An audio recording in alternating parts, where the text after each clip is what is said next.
In this video, I'll show you how you can add courses on your LinkedIn profile. So this is very simple. Just click on your profile. And once you are on your profile on LinkedIn, click on Add Profile section.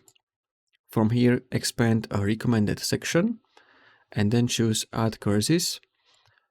From here, you can name your course. So let's say, I don't know, video editing course. You can add your number, but I think this is optional. Then you need to add with which is this course like associated with.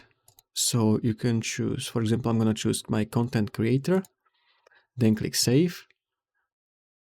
Save was successful. And then you scroll all the way down. So as you can see, under the skills, there is this courses section. So I have a video editing course. So this is how you can add courses on LinkedIn. So if you found this helpful, consider subscribing for more tutorials.